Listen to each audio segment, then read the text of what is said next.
All right, I have a dumb haircut. I'm out of tea. Let's record a podcast.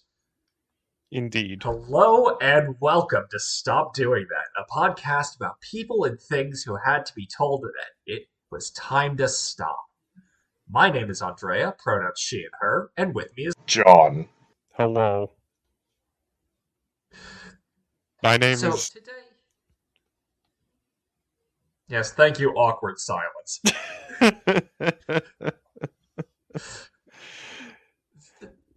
I noticed. I Today just. we're I just. Know, talking about. Okay, Grandma, let's. so the thing is, just I was kind of thrown off. I think just because we didn't do the sync point. Fuck, sync point. Yes, sync point. Okay. Clap on three. One, two, three. We now possess a sync point. Have we sorted out the speech order? Yes, I think we have. I think we have. I think we got it now. Fucking amazing. Okay. There are a lot of sports. Like probably too many sports. I mean we have baseball, we have football, we have badminton, we even have darts. I We're think not talking darts is about these cool. sports today. What are you, 85 and British? Yes. Oh, I forgot about that. Yeah, critical part about Yeah, me. sorry. I forgot you. I forgot you turned 85 last year, and also with it became British. Yes, I The still. B in LGBT stands for British. I remember when the war was going on. She makes that joke even though she is in fact bisexual. God. All right, We're let's not just. talking about those sports today. We're not even talking about like actual like scored sports today. We're talking about dangerous sports. My favorite kind. And you may be asking, what makes a sport dangerous? Well, we'll ask the group who helped to pioneer them. This episode is one that I promised back during the start of our show.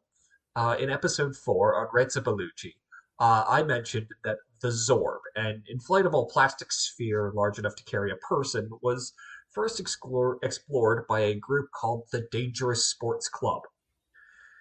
Before we go further, I'm going to acknowledge where the fuck did I put it? Yes, it's under my headband. My only major source for this episode, because it's one of the only major sources on the club as a whole. That is Martin Lyster's The Strange Adventures of the Dangerous Sports Club. This book was not easy to get my hands on. In fact, it cost me about $70 and was Jeez. formerly it is formerly property of the Orkney Library and Archives on the island of Orkney in far northern Scotland. That's a long So ways away. yeah, Orkney Library and Archives. If you want this book back, shoot us a message, and I will hold it hostage for an increasingly large price. That's at least like 2 hours drive north. Yeah, you can go badger them in person because you are in fact British. Yeah, I know. I'll take a drive up there and just go. Oh, you fucking right. You give me the dangerous sports club. So on to our story. In 1977, the hang glider was still a fairly new like sporting implement. People had not long considered the idea of a personal glider with which to throw themselves off of hills, cliffs, and various other tall objects. And it largely lacked a lot of the rules and rigors with which so many other sports have. And frequently, those new rules and regulations were being written in the spilled blood of its participants. That's And usually how it is. that brings us to the Swiss village of Klosters. It's not a big town. It really is just like one of those little touristy towns at the slope of a mountain that's good for skiing. It has a ski resort. It has, vacation homes and homes of the permanent residents. And one of the alpine slopes near Klosters was very good for hang glider launches into the valleys. It would be in Klosters that hang glider pilot Chris Baker would meet two other men who were interested in the sport, David Kirk and Edward Hulton. From Chris, both David and Ed would learn to hang glide and would find great enjoyment, engaging in the activity as an organized group. So they elected for the creation of a club for dangerous sports, the Dangerous Sports Club. From here on, the club will be referred to as the club or the DSC, or Principal Defendant. All right. It's not a good. That's, principal defendant is never a good sign. Oh, just you wait until you see what I've got in this folder for you. What did they? I'm not gonna. I don't want to spoil. I don't think I want to get spoiled on this, but that obviously means something really bad happens.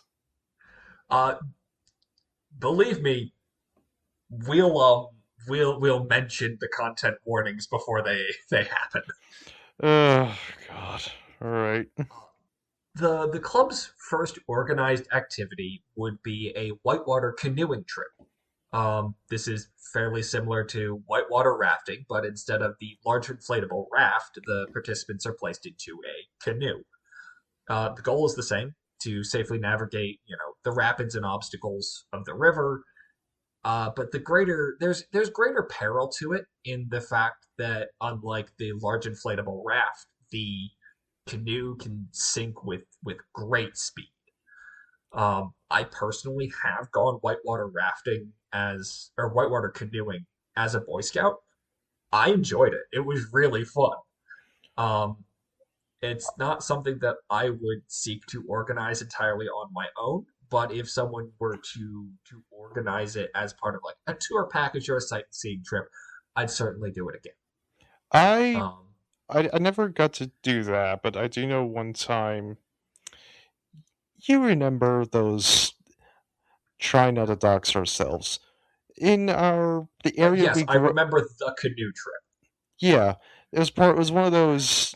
It was one of those field trips that they always did for the environment and stuff, and all of them. I think we get there far enough Well, removed at this point that we can say those field trips were not the greatest sometimes. I mean that's for you. I am, as it stands, the only girl within the larger vicinity of redacted location who owns two uh two reenactment worthy sailors uniforms. So I think we have very different standards on operations afloat. Yeah, maybe. I mean, yeah, but when I did the canoe trip, the main thing I noticed was that shit is murder on your arms. It it, Yep. it is just I don't know really what I was expecting as a 13-year-old, but it was doing that while having to navigate through rocks and um Yeah. shallow So waters. the major difference between like that canoe trip and like actual whitewater canoeing is, yeah, the presence of rapids. When I did it, we were not we were on a route that contained some like class 4 and 5 rapids, and the immediate instruction we were given was do not engage with them. We were not to engage with rapids over class 3. It's kind of like if you took rally racing and put it on water.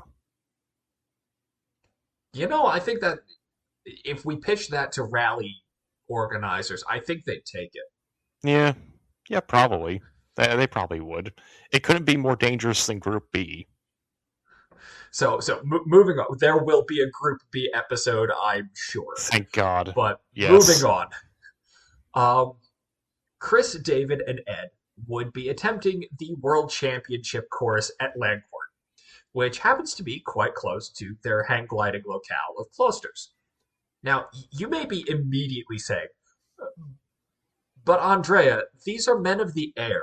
What business have they upon the waters of our earth? And I say to you, that's very perceptive, listener, and it is very scary that you speak in a manner similar to myself. Please stop. Stop doing that. It was actually this unfamiliarity with the business of riverine sporting that drew Chris, David, and Ed to it. Um, these and you may be thinking, okay, surely these three men, trained a little bit before getting into canoes on the World Championship whitewater canoeing course. No, no, you're wrong. The first outing of the DSC would, in fact, outline one of their most defining characteristics: a complete aversion to training and testing. Who needs The that? club believed the founders, if the founders believed that if one trained instead of simply doing the sport, then one knew what was possible and impossible. And the goal for the DSC was to find the impossible by attempting it. Oh, God. So when we discuss some of these other things, know that they are going into it having done the bare minimum to determine any sort of safety. The Action Park way. So with all of that, how did the first whitewater canoeing journey go? Well, each man set out from the beach in Landquart in his own canoe. Chris was already a fairly seasoned participant in, dangerous and extreme sports. Like I said, he was an experienced hang glider pilot. And he easily managed the course because, again, he kind of knows what's going on.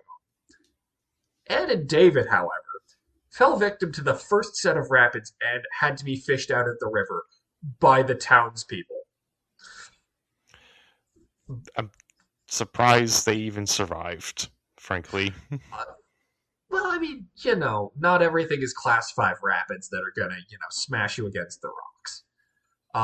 And for their valiant attempt, Chris and Ed were plied with alcohol and celebrated by the townsfolk. So now they've jumped off a cliff with some hang gliders and they've sunk two canoes. And you would think, all right, these men have probably determined that it's wise to avoid the water. Their successes have been in the air. And, it would be wise of them to avoid the waves in any larger a craft. And this one can't be a fake out, right? Huh? I'm sure not, It no. is? Oh, it's news to me. I would. It is to this story that I would like to now introduce upon the absurdity of the DSC, the absurdity of British Empire, Rockall. For those who are unfamiliar with the multitude of various small islands and things claimed to be islands that are claimed by the United Kingdom, or who aren't insane like me and find listening to who are insane and like me find listening to the BBC shipping forecast comforting, the name Rockall should have absolutely no meaning to you because it is literally nothing. Anyone live there? Standing. What? Does anyone live there? No, because there's nothing to live on. Oh, alright. Standing at a little over 56 feet above the waves, Rockall's name tells you everything about it. It is a rock, and that is all. Alright. Sitting some 300 kilometers west of Scotland and 400 kilometers north of Ireland, Rockall is a large granite boulder sticking out of the ocean. It Kind of has like, no redeeming values, unless one were to determine, by wording of international law, that they could expand their territorial waters by claiming a completely barren chunk of rock. so kind of like Sealand. No, because Sealand was a wholly artificial structure um, But yeah, that's constructed aside from by the that. British. This is a natural structure that has no value, also that is then governmentally claimed by the British, despite the fact that no one lives there. As recalled by Alan Weston, one of the members who had joined the club out of Oxford, and we'll discuss the association between the club and Oxford University in a bit. Um, the seas were so rough that the chartered boat was so roughly battered that it began to leak.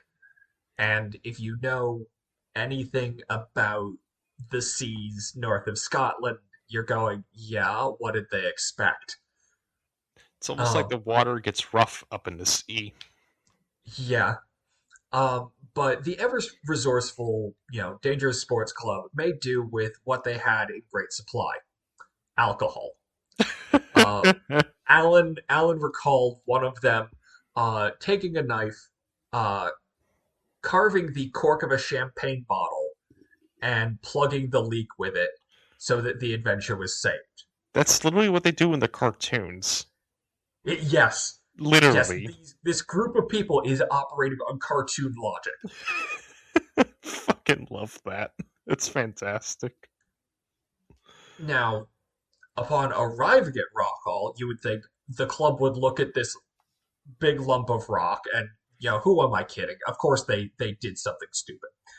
Um, Oh, yes. they proceeded to take a small boat from their larger chartered craft, and using a flimsy ladder, climb the sheer faces of Rockall to one of the few flat points near its top, where they proceeded to have a party with what remained of the champagne and scrambled eggs. Fucking They love would these then guys.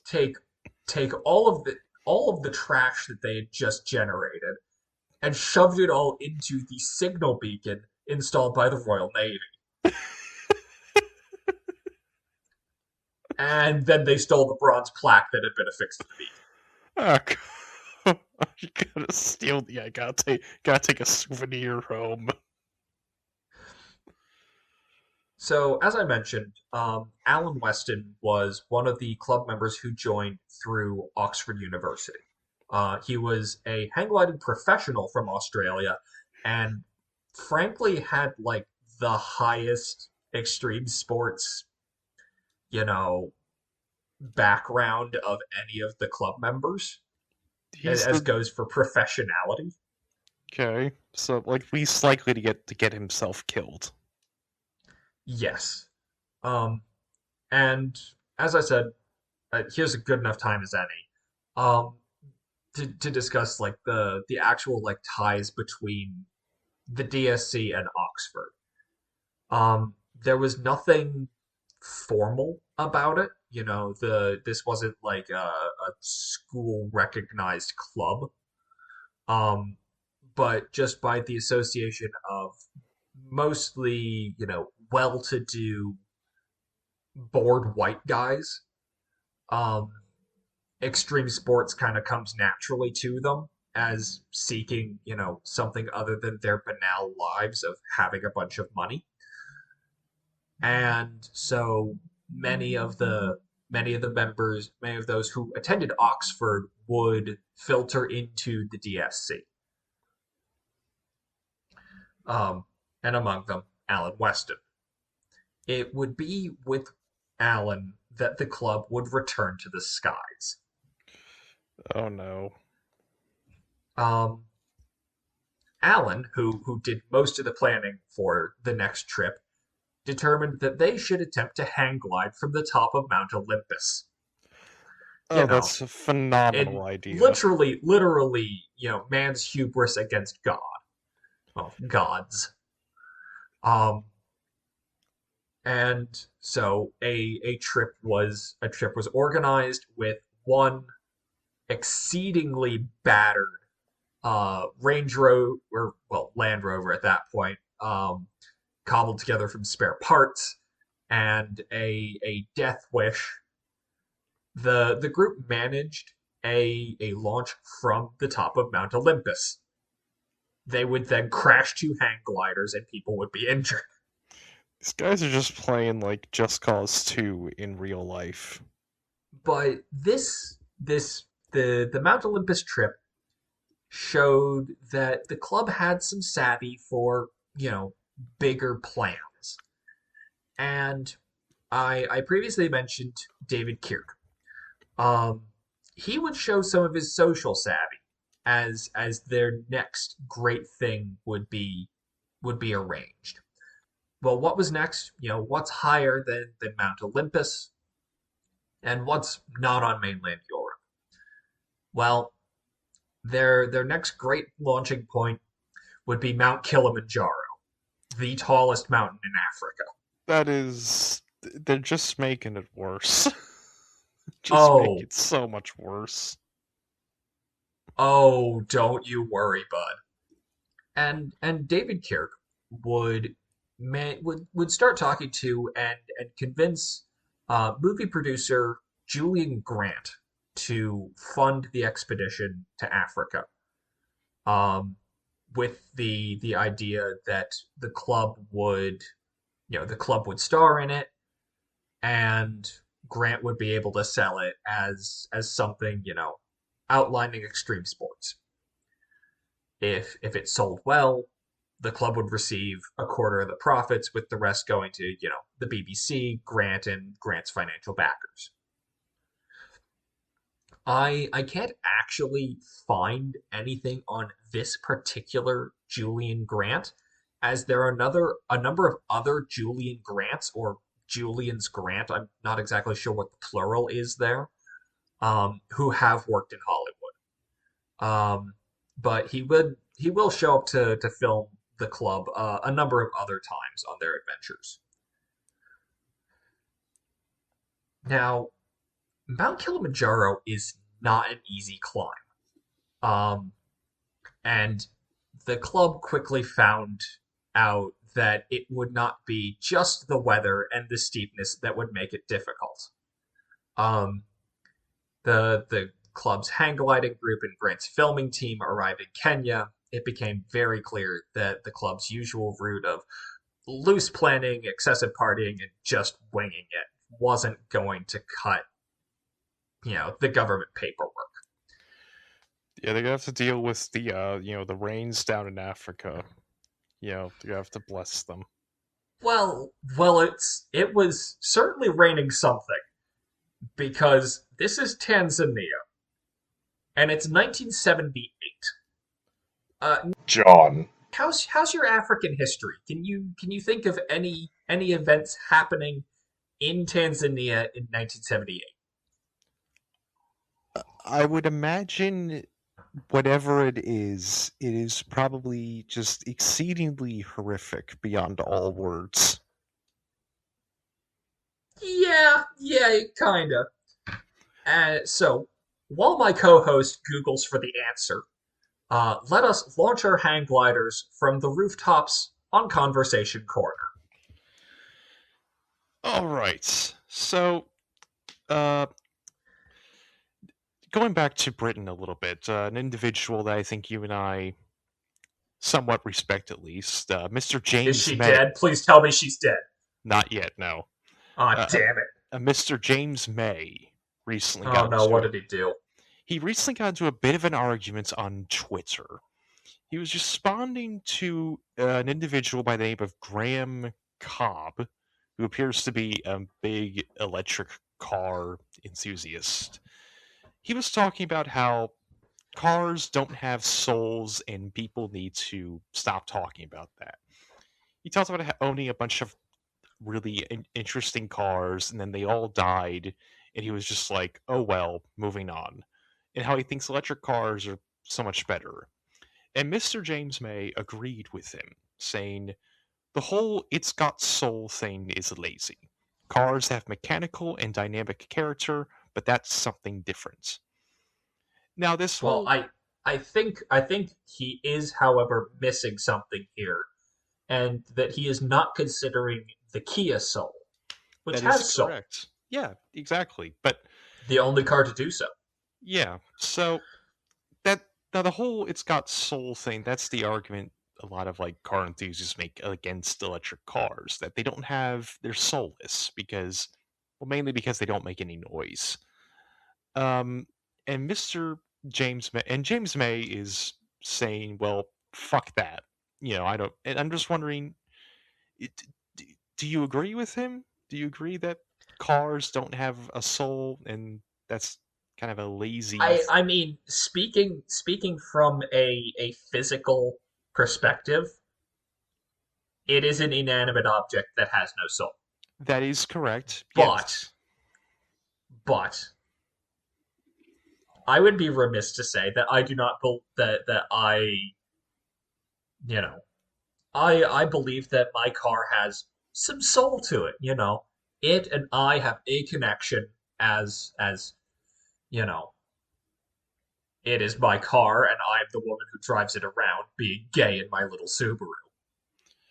That is, yeah. I mean, uh, my Toyota Corolla, I've had my ups and downs with it, but I generally really like my Corolla. I will be I plan on, whenever the day comes that I have to get rid of it, I genuinely plan on taking a picture of, the registration of that particular car so that someday, maybe many years down the line, I can see if I can buy it back whenever I have the money to do so. Just because I like it.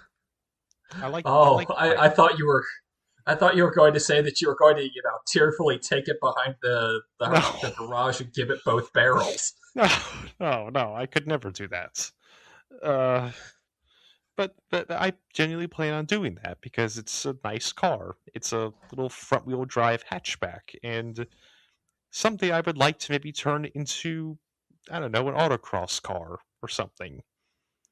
So, while I generally do respect James May's opinions on cars, I can't say I go with this one entirely.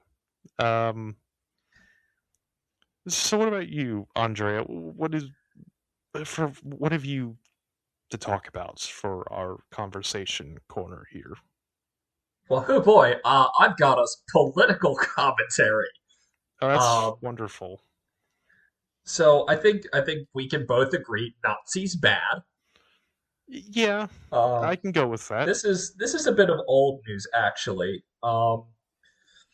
But I would be remiss to say if I did not clarify this position.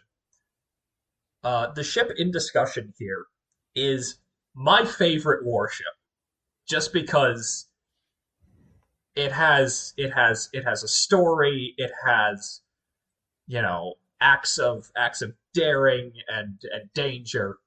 Of course, I'm talking about the Nazi warship, uh, the Graf Spee, um, which was scuttled in the harbor, um, which was scuttled well off the coast of Uruguay on the River Plate. In World War II, after being cornered by the British.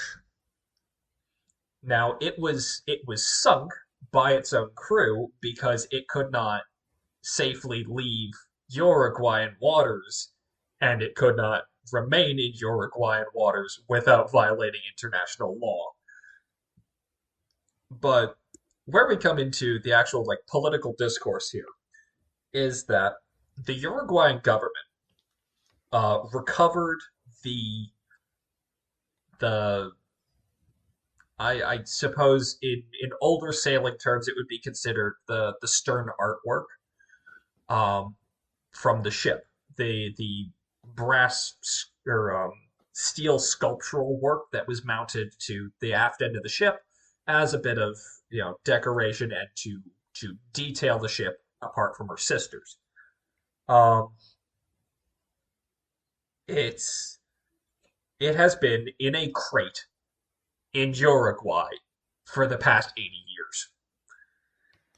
Um, and Teresa Marzano, who unsuccessfully ran for governor of the Maldonado province in Uruguay last year, um, wants to take that stern artwork, which is happens to be the big Nazi eagle clutching the swastika, Oof. Yeah, and that's not wants great. to mount it on a replica of the ship's stern in a public park. That is not a good idea, I don't think. Yeah, I I have to agree there. Does Even so far as, I am I love that ship for its uniqueness. It's no. Let you it rest at the bottom of the ocean where it belongs. you could at least do without the eagle clutching the swastika part of it. Yes, they could salvage some of the remaining like hull plate and things like that to, be displayed in public or in a museum.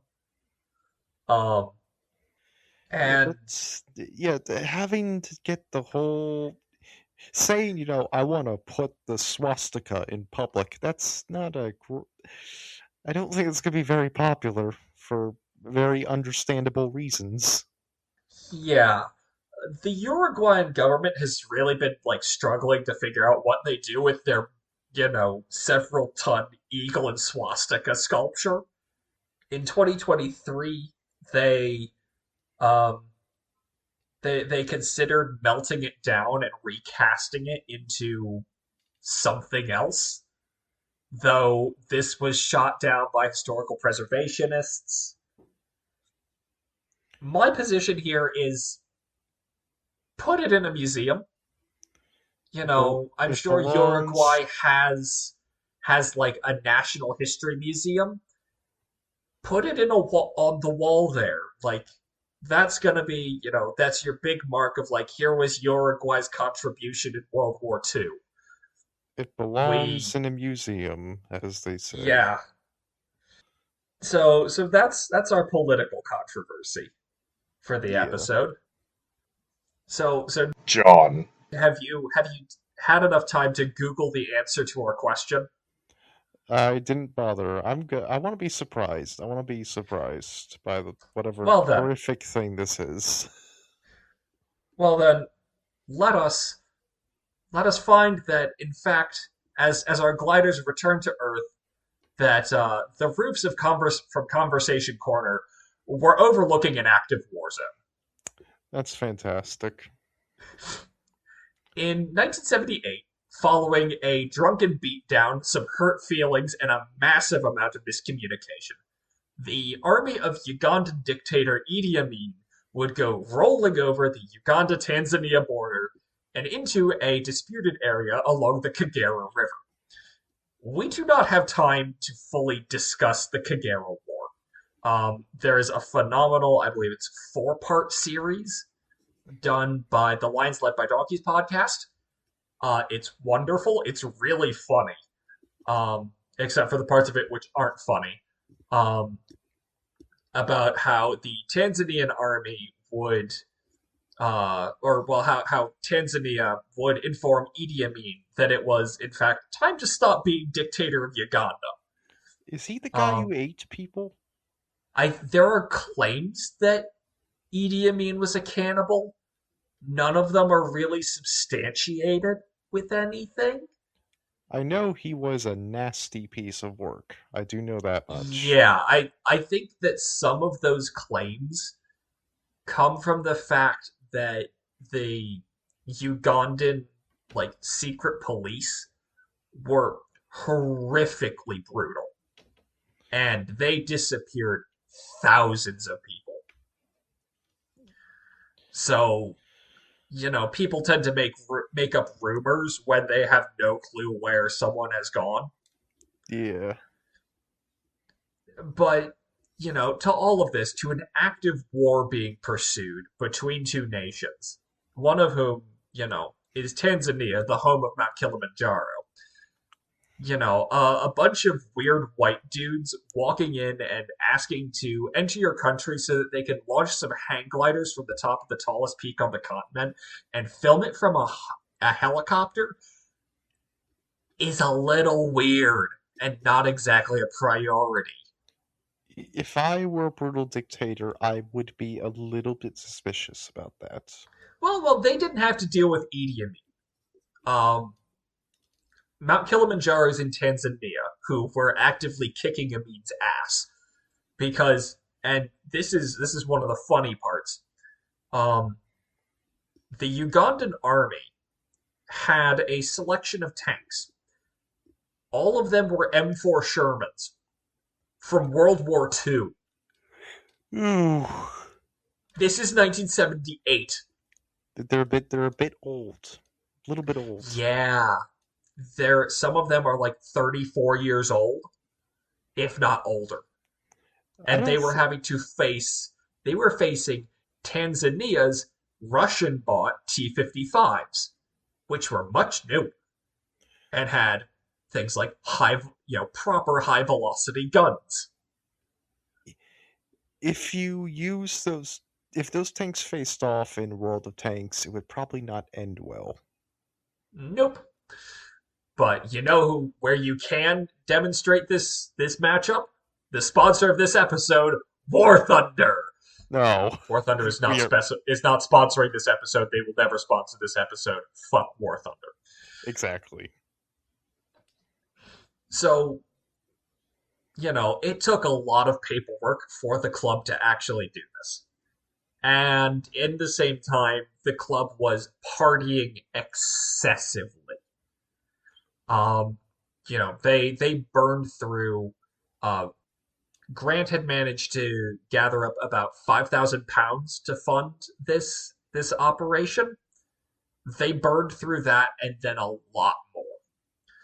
Um, the when they actually started the climb of Mount Kilimanjaro, every single member of the club was hungover. Oh yes, that's the way to do it. And because they were working to a schedule and needed good weather, both for the hang glider launch and for Grant's helicopter to film the entire proceedings, they had to climb Africa's tallest mountain with all of their equipment in a very rapid time. Oh The great. launch itself went about as well as it could. Nobody like crashed immediately. No one was killed. Um, the club did actually do a little bit of preparation this time, and all of the gliders had like survival equipment with them in case they came down in a patch of random jungle and had to be rescued. I feel like nobody was killed. What is a low bar to clear, though? Yeah, as always, there were some injuries, but the club was, no one died, no one got left behind in Tanzania. Um, and Julian Grant would get some usable footage, but not enough for the full 50-minute documentary that he had envisioned. So now the club have managed, feats by air and sea, and it's time for something new. It was time for them to invent their own sport. Um, this takes us to Pentecost Island. It is part of the modern day Republic of Vanuatu. Um, and for, again, any of those of you who are like World War II nerds, you know the name Vanuatu because shit sucked there. I mean, granted, does it suck there now?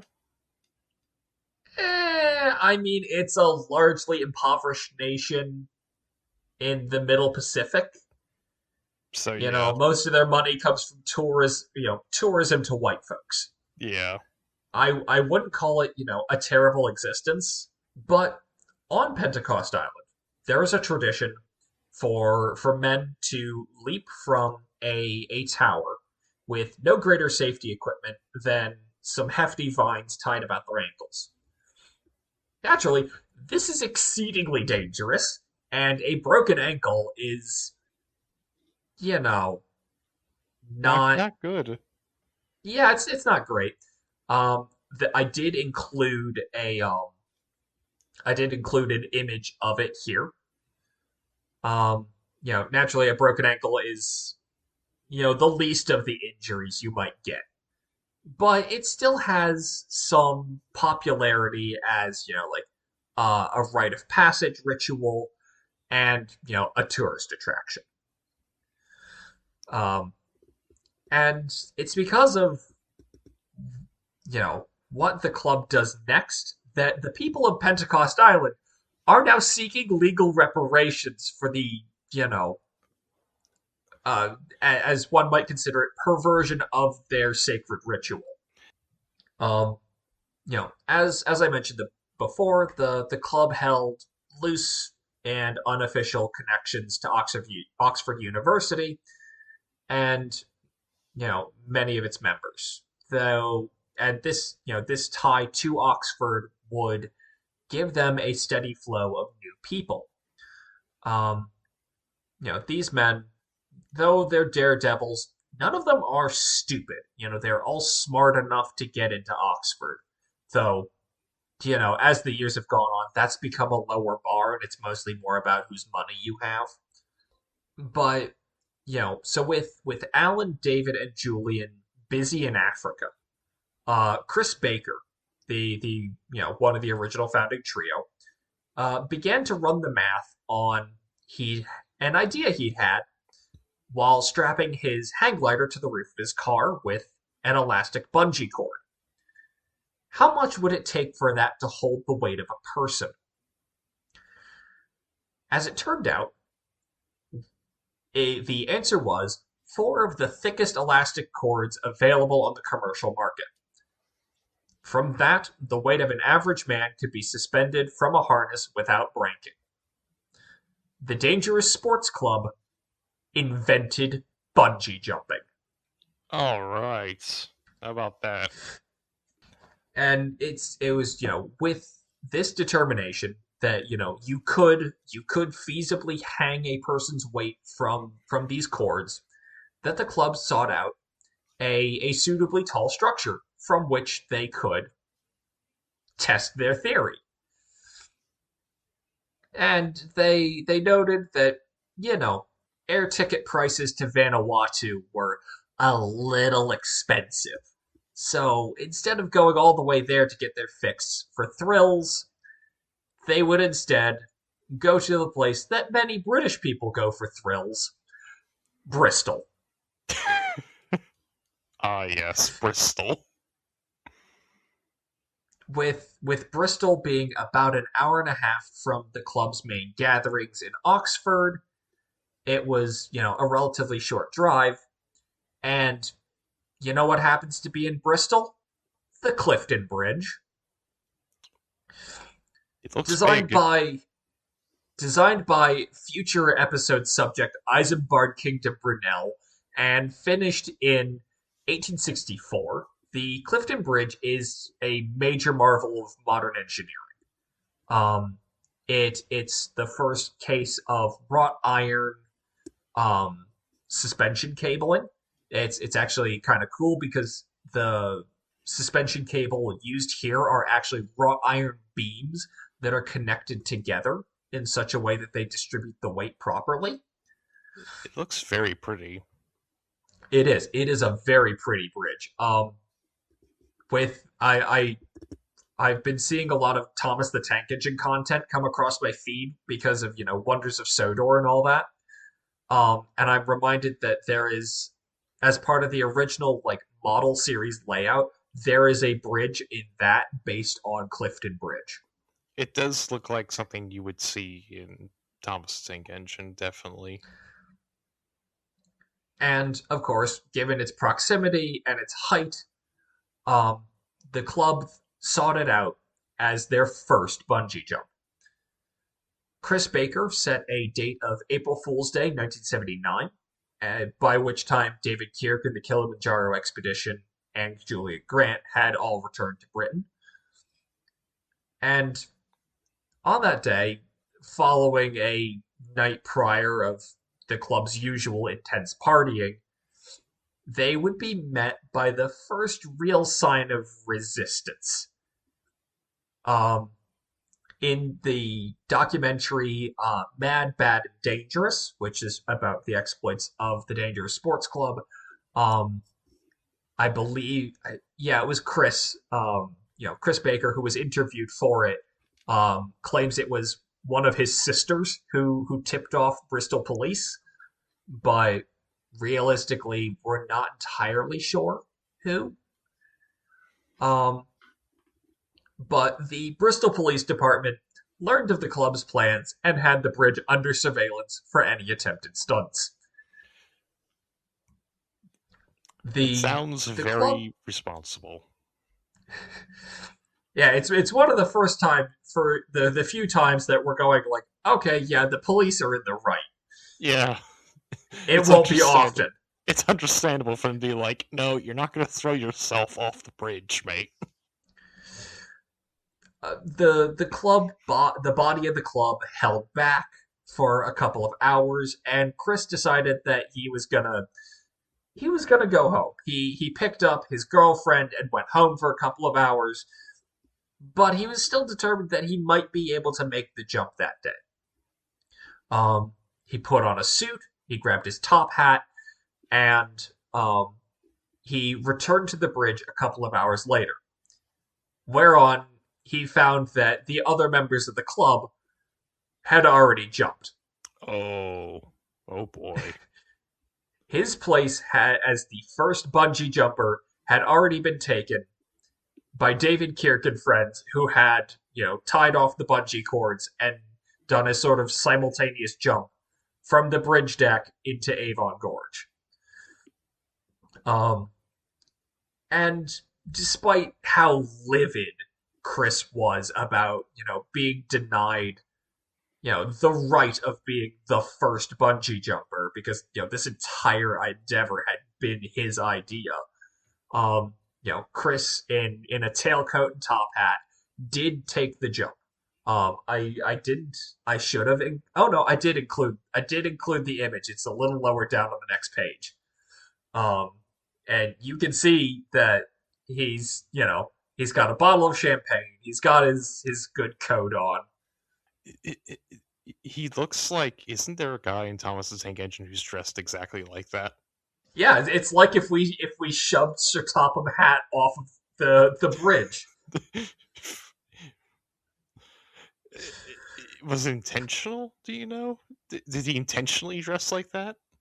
Yes. This is actually tradition for the club. Going forward, as I describe various events, please know that they are all dressed like that. They Fantastic. One of the club's traditions was that if they were going to do something stupid, they all dressed. They would all dress out for the occasion. Fantastic idea. I love So, that. if they inadvertently, if they happened to die in the process of it, they were swiftly enough into the casket. Yeah, just clean up a little bit of the blood here and there. They're already dressed for the occasion. And so, with all this done, well, actually, I should note one more thing. Notably, these first few jumps, a lot of the all of the jumps that we're going to discuss in this in these two parts, um, are done more akin to like parachute jumps than modern bungee jumping. Where modern bungee jumping uses an ankle harness, similar to like the vine jumping from Vanuatu. Um, the DSC would use full body climbing harnesses, which have mounting points at the center of the chest and in the back. So you'll see them like this picture of Chris Baker here. Um, it's mounted to the body from the front so that you sort of fall spread out. and there isn't that massive jolt placed upon the ankles. I guess I can understand the logic. Yeah. It wasn't really any logic to it. It was just what they had. Yeah. But all of the lines held, and held well enough that when a squad of policemen arrived on scene, all of the jumpers were taken into custody on grounds of disturbing the peace. The police classic for we don't have an actual law, but we're going to cite you anyways. The crime of being annoying. Or just doing something that rich people don't like. The next day, all of the jumpers were taken before a magistrate, and each man was sentenced with a fine of £100 and ordered to maintain the peace. It's a very British penalty, I would say. A very white people, upper class white people in Britain penalty, yes. Yeah, definitely. Um, Julian Grant, as I said, was back from the Kilimanjaro expedition and would capture some footage of this for his documentary. And with the success of it, the next the club immediately planned for a bigger jump. Um, this time, the club was going to America with the intention that they would jump from the Golden Gate Bridge. Oh, that's a terrible idea. It was also on this journey that the DSC would lose one of its founding members, and my personal white whale enters this story. Um, Up until this point, I haven't really mentioned Ed Halton, the third of the founding trio, but he was present for a lot of these outings. Ed was by far the richest of them by a good margin, as his father had sizable holdings in print media. And during a stopover in the Caribbean, the exact location is unclear. Lyster states that it happened um, near St. Vincent and the Grenadines, while other sources place it near Puerto Rico and the Virgin Islands. Um, the members of the club would be approached with a rumor that a four-engine Sunderland flying boat was at the moorings and was up for sale to whoever had the cash. Oh, that's gonna just go fantastically. I can already tell by the fact that the picture you've put in is of a Ryanair uh, flying boat. Well, okay, again, listeners, I need you to understand that we are introducing to this story one of my favorite planes. I love the short S-25 Sunderland. It is it is a beauty. It does look It is nice. a massive four-engined monster that looks like a ship, and it flies with a grace that is reserved for the birds.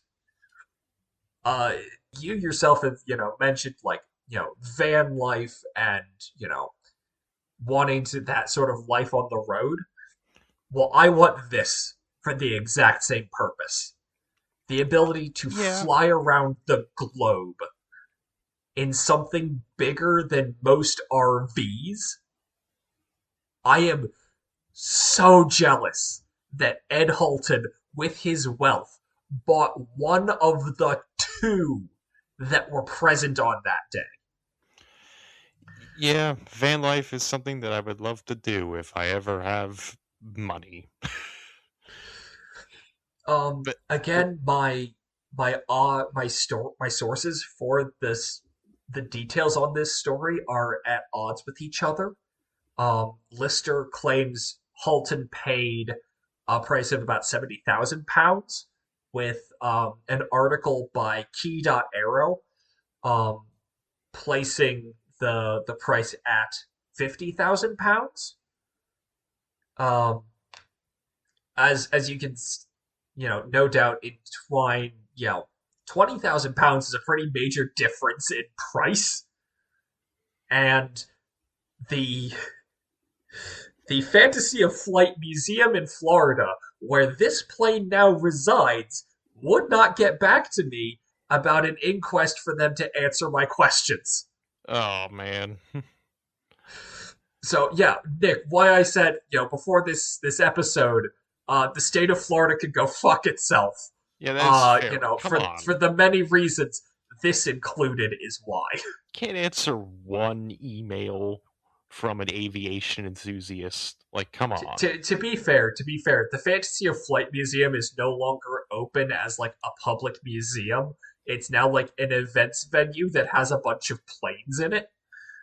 Um, so Honestly, at so some level, what's even the point? yeah. Um, but I'm wasting time now.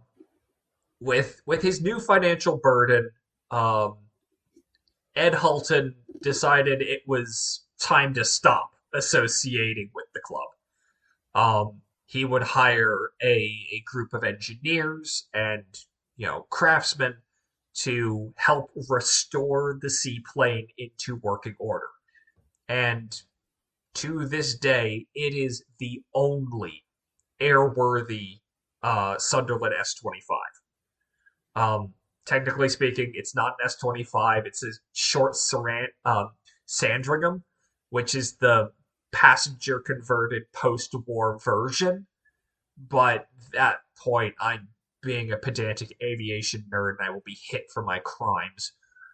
Um, the financial burden of the plane's restoration was so great that Lyster claims Halton painted a large white elephant on the side of the plane's tail fin, though none of the photographs or videos of the plane actually show this. So I'm starting to think that he might have made it up. Or they Um, just got rid of it, maybe. Maybe just painted over that. Maybe. Um, but the BBC would end up making a documentary on the plane, helpfully called Edward's Flying Boat, which unhelpfully doesn't even touch on how he acquired the plane. It doesn't mention it, it doesn't question it. They just go, yeah, he has the plane now. It just spawned next to him one day. Yeah. Unfortunately, the restoration process would be beset by trouble, including the plane being hit with a hurricane, Oh, that's never good. wherein it badly bent one of the wings. At which point they reached out to the Imperial War Museum at Duxford, who also have a Sunderland, and asked if they could swap parts of the wing. I would And the imagine the answer museum was said no. yes. That's The museum said yes. they did. Yes. I mean, all right. So Halton's seaplane contains parts of a different plane. Um, Personally, my answer if I owned that museum would have just been no, no. Screw yourselves. That's your problem. Unfortunately, the plan to have it as and why you see it in this picture marked with Ryanair livery, um, was that as part of a deal with Ryanair and the Foynes Flying Boat and Maritime Museum, um, the aircraft would be renamed as the Spirit of Foynes and would be given a permanent home in Ireland. But that fell through, and now it resides at the Fantasy of Flight Museum in Polk City, Florida. Despite the loss of one of its founding members, the club would continue to pursue the American expedition. Um, they would, however, come to learn that no matter the country, a cop is a cop, and the San Francisco police were swiftly on top of them. They again practiced, their sort of synchronized jump with multiple people, but some of them who were a little too slow were caught on the bridge. Those who did not have an additional plan um, were were hauled up by the police on the ends of the bungee cords. But two members of the club had actually planned for this, and the night before, while the members of the club were partying, um, they had stowed a boat under one of the pylons of the Golden Gate Bridge, and inside their suits had prepared enough rope for them to drop from their bungee lines, to disconnect from the bungee line, drop to the water, and get to their boat. Genius. The those two members again were interviewed for Mad Bad and Dangerous, and they recalled it was kind of surreal hearing that they were wanted as they were like returning to the airport to get out of the country. The jumpers who were caught would be cited for trespassing, and they would retain a lawyer. They spent thousands of dollars on a very good lawyer, only for each of them to be slapped with a fine of $10 because the city of San Francisco didn't really have a law prohibiting what they did. Just the only criminal behavior being the trespassing, not the bungee jumping. The crime was essentially just like them. Was essentially just like, the fuck is wrong with you people? Why are you doing this? Yep. And following this, with it being major news for in the United States because of this ridiculous stunt that happened, um, they would actually be authorized a bungee jump. Um, as part of the TV show, That's Incredible. Um, the club traveled then to Colorado and did um, five simultaneous jumps from the Royal Gorge Bridge, which is one of the tallest bridges in the United States. So it all worked out, relatively speaking, I guess, for them. You know, yeah, Yeah, they got themselves an actual gig finally. and it would be with these couple of events that um, Julian Grant was nearing having enough footage to finish his movie. The last thing that he would film with the club was a crossing of the English Channel using motorized hang gliders. We would now record these as ultralights. Um, and he would produce a short film called "The History of the Dangerous Sports Club." Okay. A in The Strange Adventures, Lyster notes that it wasn't really a popular film. Um, it ended up being double featured with something that people actually wanted to see. So people, actually stuck around for the Dangerous Sports Club bit. It wasn't really as much of a financial thing that um, Grant or the club had hoped for. Yeah, it does have a very niche interest, I think. Yeah. So with this growing eye to commercialism, that is where we will leave the Dangerous Sports Club for part one. John. With some of the I did give you some of the behind the scenes about some of the content to come. How are you feeling about the DSC and their future? I personally think these guys are fucking awesome. I would hang out with them any fucking day of the week. I mean, they're just drinking and partying and then doing incredibly dangerous stuff. Uh, Well, don't spoil part two by looking below the page break because it only gets better from here.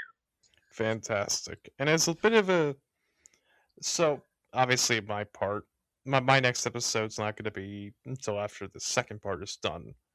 I will just say, give you a small morsel. Mine will also be a two-parter, my very first two-parter. And it is about, how do I describe, what sort of hints do I give? I'll just leave Well, it. I would say that you have another entire part of the Dangerous Sports Club to come up with some clues. Yep, I'll do that. That sounds like a great idea. Well, with that, I'm Andrea, Indeed, I am. John. and we'll catch you next time for the Dangerous Sports Club Part 2.